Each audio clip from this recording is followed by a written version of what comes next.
यापर आम देखा प्रतिक्षेप क्रिया। मस्तिष्क आम स्नायुतंत्र मुख्य। आम शरीर में घटुवा सबु घटनार खबर मस्तिष्क पाखरे पहुंचे,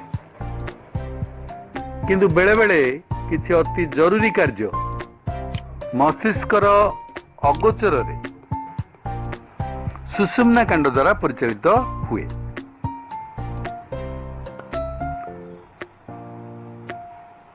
मस्तिष्क बा सुषुम्ना कांड द्वारा परिचालित स्वतःस्फूर्त और स्वतः प्रवृत्त प्रक्रिया को प्रतिक्षेप क्रिया कहुए।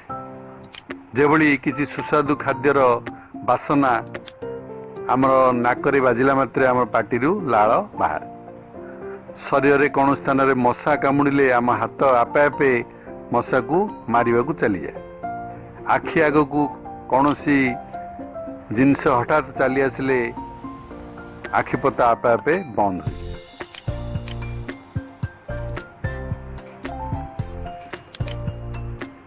ये प्रतिक्षेप क्रिया किभली संपादित हुए आमे बुझिबा। ये प्रतिक्षेप क्रिया रे सुषुम्ना कांड गोटे सेंसरी स्नायुकोश और गोटे मोटर स्नायुकोश संश्लिष्ट रही। सेंसरी स्नायु ग्राही अंगरू आवेग आनी सुषुम्ना कांड निकट में पहुंचाए। सुषुम्ना कांड खबर ग्रहण करी तुरंत कार्यकारी अंग को मोटर स्नायुकोश माध्यम कार्य करने को निर्देश दिए। यही प्रक्रिया रे मात्र गोटे सेंसरी स्नायु और गोटे मोटर स्नायु संश्लिष्ट थिबारु यहाकू एकक सिनाप्टिक प्रतिक्षेप कहुए।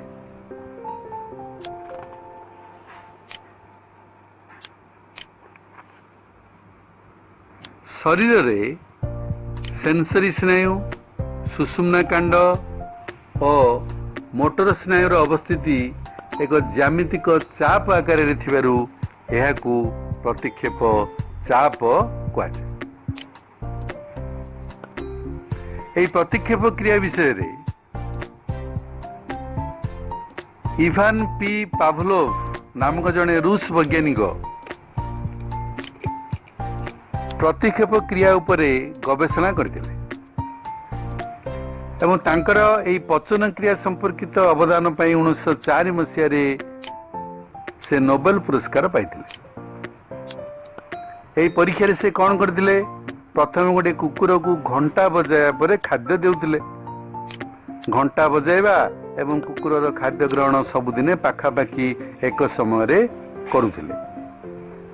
किछि दिन पर्यंत ये परीक्षण करिया परे से घंटा बजाइले किंतु कुकुर को खाद्य देले नहीं। से देखिले जे घंटा बजाया परे खाद्य न देले मध्य कुकुरर पाटिरु लाळ आपे आपे झरुछि। एथिरु से प्रमाण करिथिले जे लाळ खेरण स्नायुतंत्रर प्रतिक्षेप क्रिया द्वारा परिचालित होइଥାଏ।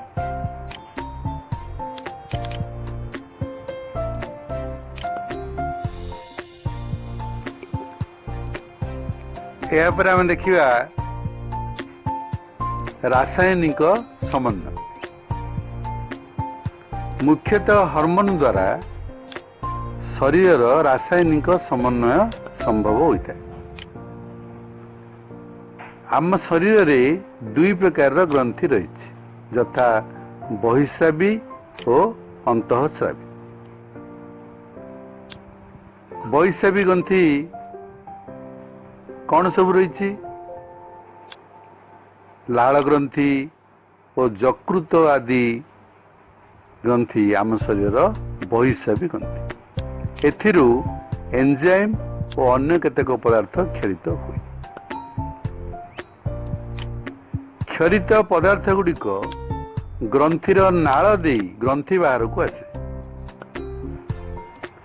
एवं रासायनिक प्रतिक्रिया रे भाग नेबा पर मध्य एंजाइम रो गठन रे किछि परिवर्तन हुए नाही एवं यह बारंबार व्यवहृत हुए। यापर आम देखिए अंतःस्रावी ग्रंथि। पोष ग्रंथि बा पीयूष ग्रंथि बा पिट्यूटरी, थायराइड बा गल ग्रंथि, अधिवृकक ग्रंथि बा एड्रिनाल आम शरीर अंतःस्रावी ग्रंथि बा अनाल ग्रंथि। एथिरु हार्मोन क्षरित हुए। यही ग्रंथि गुड़िक नाल विहीन होता जो एगुड़ी अनाल ग्रंथि कहुए। तेणु से क्षरित हार्मोन सीधा सड़क रक्त रे मिसे। रक्त माध्यम रे हार्मोन दूर स्थान को जाई निर्दिष्ट अंग बा टिश्यू रे कार्य करे। हार्मोन कार्य सरिवा परे नष्ट हो जाए। तेणु एंजाइम परी हार्मोन बारंबार व्यवहार योग्य नुहे। ये आम सारणी एक रे वैशावी ग्रंथि और अंतःस्रावी ग्रंथि मध्य प्रभेद विषय आलोचना करें। वैशावी ग्रंथि एथिरु एंजाइम और अन्य पदार्थ क्षरित हुए। अंतःस्रावी ग्रंथि हार्मोन 2 पॉइंट है यह नाल दे ग्रंथि बाहर को आसे किंतु हार्मोन सीधा सड़क रक्त रे मिसे। 3 है लाल ग्रंथि यकृत इत्यादि वैशावी ग्रंथि एवं पिट्यूटरी थायराइड इत्यादि अंतःस्रावी ग्रंथि। से भली सारणी 2 रे आम एंजाइम और हार्मोन मध्य प्रभेद देखिए। एंजाइम वैशावी ग्रंथि क्षरित हुए। हार्मोन अंतःस्रावी ग्रंथि रासायनिक प्रक्रिया पर एंजाइम गठन कौन परिवर्तन हुए नहीं। बारंबार व्यवहार हो पारे किंतु हार्मोन थरे व्यवहार है पर नष्ट हो जाए। उदाहरण स्वरूप लाल रे आमर टायलिन एंजाइम रही एवं थायराइड ग्रंथि थायरक्सिन हार्मोन क्षरित होता है।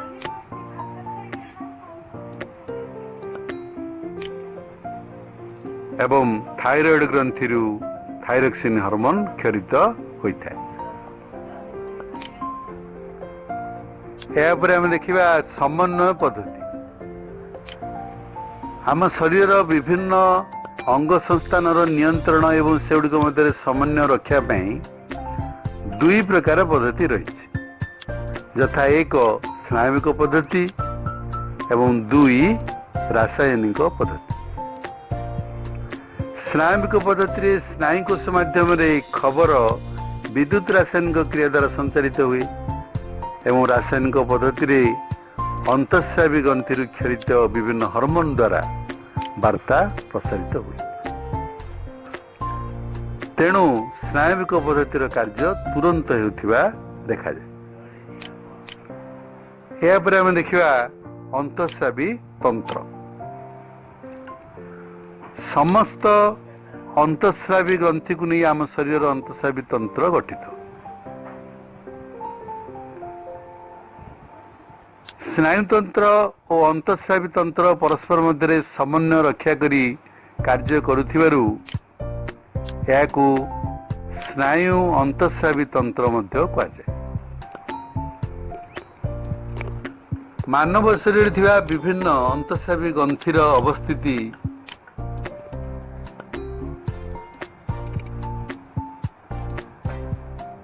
এই চিত্রে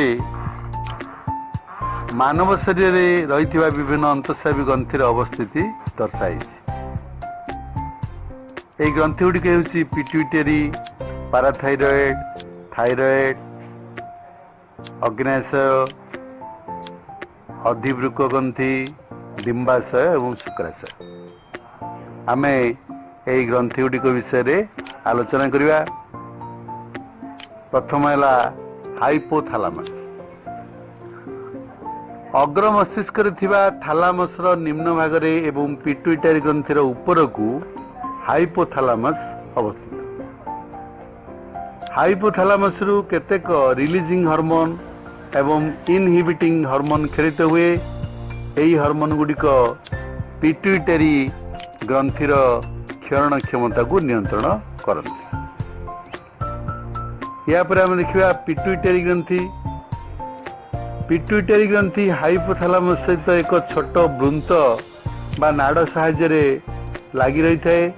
यह ग्रंथि 2टी पृथक खंड को नहीं गठित। क एडिनो हाइपोफाइसिस, ख होउची न्यूरो हाइपोफाइसिस। आम प्रथम एडिनो हाइपोफाइसिस रु क्षरित हार्मोन रो नाम और कार्य विषय जानिबा। एथिरु क्षरित हार्मोन मध्य प्रथम होउची ग्रोथ हार्मोन। यह शरीर वृद्धि नियंत्रण करे।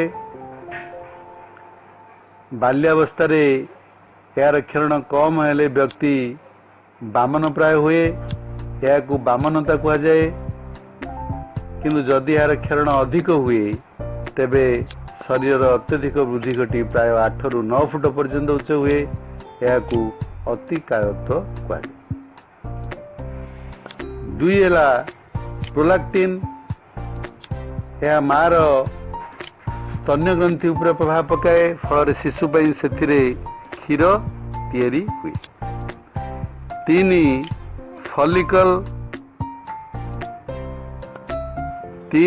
Follicle stimulating hormone.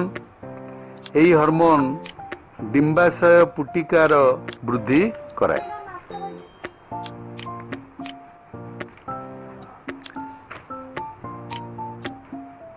4 luteinizing hormone. यह डिंबोदय कराई डिंबाशय डिंबाणु बाहर करिवारे सहायक होता है। 5 थायराइड स्टिमुलेटिंग हार्मोन। थायराइड ग्रंथि थायरेक्सिन हार्मोन क्षरण को यह नियंत्रण करिଥାଏ। 6 एड्रिनो कॉर्टिकोट्रोपिक हार्मोन। यही हार्मोन एड्रिनाल ग्रंथि क्षरण प्रक्रिया को नियंत्रण करिଥାଏ। यही हार्मोन एड्रिनाल ग्रंथि क्षरण प्रक्रिया को नियंत्रण करे।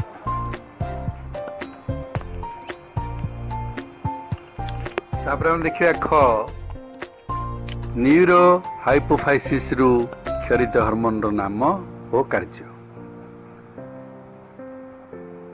एथिरु क्षरित हार्मोन एक है ऑक्सीटोसिन।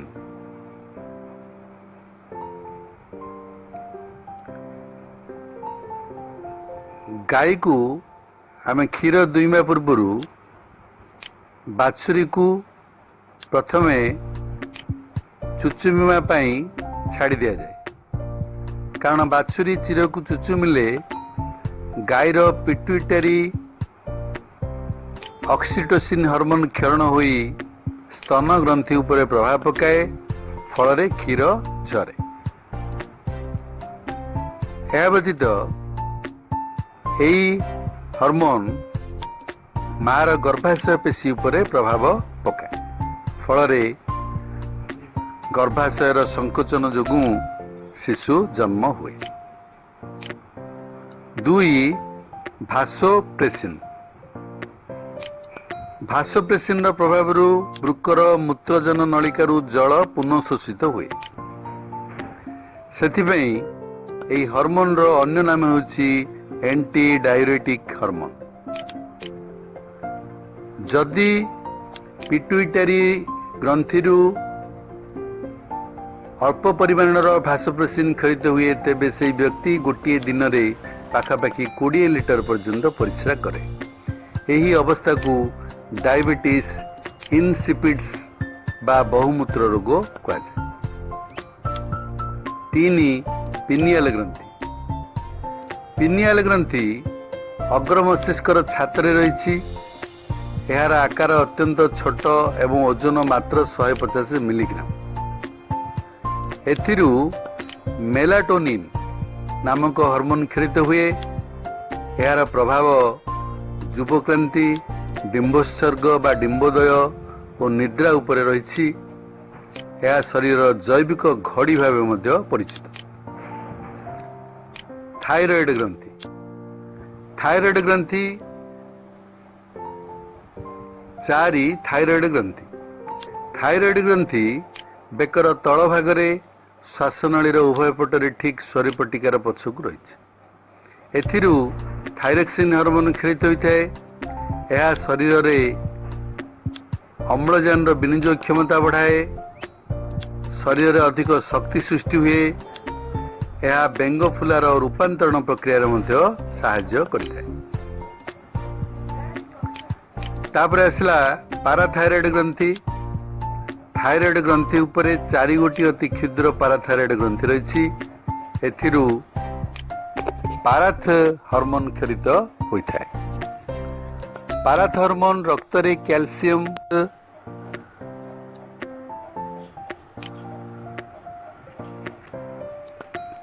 पाराथ हार्मोन रक्त रे कैल्शियम और फास्फोरस परिमाण स्थिर रखिबारे साहाय्य करे। 5 एड्रिनाल ग्रंथि। आम शरीर दुईटी वृक्कर उपर भाग को लगी दुईटी एड्रिनाल बा अधिवृक्क ग्रंथि रही। एथिरो अनेक गुडी हार्मोन क्षरित हुए। सेही हार्मोन मध्यरु गोटे होछि एड्रिनालिन। यही हार्मोन आकस्मिक आघात भय अवश उत्तेजित अवस्था क्षरित हुए। तेणु ए ग्रंथि को आपदकालीन ग्रंथि कहुए। 6 अग्नाशय। आम शरीर में पाकस्थली ठीक तल को ग्रहणी फास मध्य गोटे अग्नाशय रही। यह एक मिश्रित ग्रंथि कारण एथिरु एंजाइम और हार्मोन उभय क्षरित होता है। अग्नाशयर हार्मोन क्षरण करथिबा अंश को आइलेट्स ऑफ लांगरहांस कहुए। यही अंश आल्फा कोष, बीटा कोष और डेल्टा कोष परी साबी कोष मान रही। आल्फा कोषरु ग्लूकागन, बीटा कोषरु इंसुलिन, डेल्टा कोषरु सोमाटोस्टाटिन हार्मोन क्षरित हुए। यही इंसुलिन शरीर में शर्करार परिमाण स्थिर रखे। इंसुलिन अभाव में रक्त में शर्करा परिमाण बढ़ी मधुमेह रोग बा डायबिटीज मेलिटस हुए। तापर आसला 7 शुक्राशय। आम शरीर शुक्राशय थली मध्य दुईटी शुक्राशय रही। शुक्राशय मध्य जो लेडी कोष रही से टेस्टोस्टेरोन हार्मोन क्षरित हुए। युवक्रांति समय टेस्टोस्टेरोन प्रभाव बालक शरीर में पुरुष गौण लिंगीय लक्षण मान प्रकाश पाए। टेस्टोस्टेरोन शुक्राणु उत्पत्ति में सहायक होता है। यही हार्मोन अभाव में नपुंसकता देखा जाए। डिंबाशय। स्त्री शरीर उदर गहर निम्न अंश एक जोड़ा डिंबाशय रही। डिंबाशय इस्ट्रोजेन प्रोजेस्टेरोन हार्मोन क्षरित होता है। इस्ट्रोजेन हार्मोन प्रभाव में बालिका मानकर स्त्री गौण लिंगीय लक्षण देखा जाए एवं प्रोजेस्टेरोन हार्मोन डिंबोदय पर डिंबाशय क्षरित हुए। गर्भाशय यार गुरुत्वपूर्ण भूमिका थिबारु याकू गर्भावस्थार हार्मोन कहुए। भ्रूणबंध। भ्रूणबंध माँ और गर्भाशयस्थ शिशु मध्य थिबा एक जैव संजोग। यह एक सामयिक अंतःस्रावी ग्रंथि। एथिरु क्षरित हार्मोन मान मध्य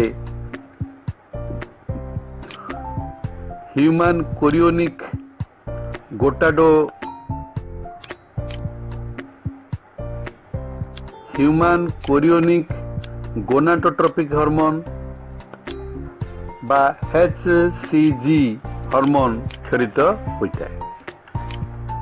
गर्भवती महिला मानकर मूत्र सहित यही हार्मोन शरीर बाहरी आसे। तेणु डाक्टर माने मूत्र परीक्षा करी गर्भधारण विषय रे जानी पारंते। या पर हम देखिबा हार्मोन क्षरणर नियंत्रण व्यवस्था। आम शरीर बाह्य परिवेश सब बदलुछि किंतु शरीर समस्थिति व्यवस्था द्वारा अंत परिवेश सबु समय बजाय रही पारुछि। अंतःस्रावी ग्रंथिगुड़िक परस्पर मध्य समन्वय रक्षा करी काम करुथिबारु यह संभव हेउछि। उदाहरण स्वरूप रक्त रे यदि थायरॉक्सिन हार्मोन परिमाण कमी जाए यही वार्ता हाइपोथैलेमस निकट रे पहुंचे। एथिरु तुरंत थायरोक्सिन रिलीजिंग हार्मोन क्षरित हुए एवं एहार प्रभाव में पिट्यूटरी ग्रंथि क्षरित थायराइड स्टिमुलेटिंग हार्मोन थायराइड ग्रंथि को थायरोक्सिन हार्मोन तैयारी करने को निर्देश दिए। रक्त रे थायरोक्सिन हार्मोन परिमाण आवश्यक परिमाण रे आसीगले यह आपे आपे क्षरण बंद हो जाए।